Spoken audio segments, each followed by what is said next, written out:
სოკარის წარმომადგენლები მოვიდნენ ჩვენთან დაუძახეს ჩემს მეუღლეს. ჩემი მეუღლე არის ამჟამად ამ კორპუსის თავმჯდომარე და გითხრეს რომ თქვენი სოჩიკი, თქვენი მრიცხველი უნდა შევამოწმოთ და ჩემმა მეუღლემ უპასუხა რაც არის საჭირო და როგორც არის საჭირო მოიქეცით ზუსტად ისე არაფერზე წინააღმდეგი არ ვიყავით ჩემი მეუღლის თანდასწრებით და ორი წარმომადგენელი იყო მოხსდეს მრიცხველი და უთხრეს რომ ეს მრიცხველი დაზიანებული არისო ის დაზიანება რომელიც ჩვენ არ ვიცოდით და ჩვეულებრივად მოგვდიოდა ზამთრის გადასახადი რაც იყო და აგრეთვე ზაფხულის გადასახადი ჩვენ რამე გადასახადებთან პრობლემა და ისა რა ქვია დაგვიანებაც არ გქონია და არანაირი ის არ ვიცოდით მრიცხველთან მიმართებაში თუ რამე იყო დაზიანებული. ამის შემდეგ გადის 4 თვე, როგორც გვატყობინებენ შემთხვევით გადასახად მას ქვითართან დაკავშირებით მოვიდა SMS-ი, რომ თქვენ დაჯარიმებული ხართ 1600 ლარით.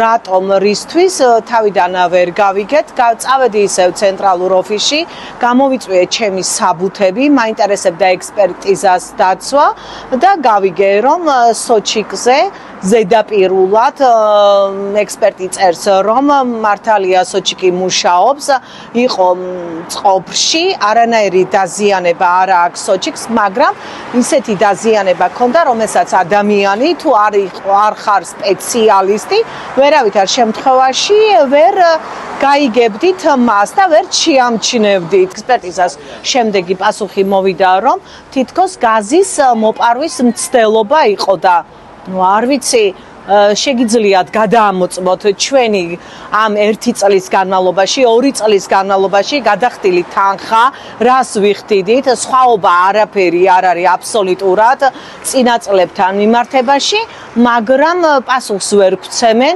ვინ დააზიანა, რით დაზიანდა.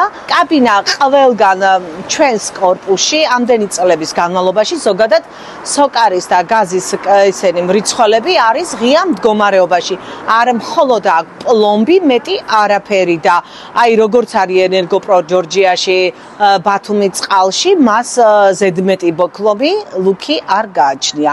მხოლოდ ერთადერთი აქვს პლომბი და ეს პლომბი შეუძლია ნებისმიერ ადამიანს შემოვიდეს, გაწყვიტოს და ამ გაწყვეტის შემთხვევაში მხოლოდ დაზარალებული ვართ ჩვენ და უნდა თანხა გადავიხადოთ ჩვენ. მე რომ უთხარი რომ რაში ვარ დამნაშავე, მე არ ვიცი ესეთი პასუხი გამწევს. შეიძლება ვიღაცას შენი ჯინი ქონდა და დაგიზიანა სოჩიკი და არ ვიცი იქ მე მგონი სპეციალისტის მეტი არ ვიცი ვერ გცემთ მე პასუხს.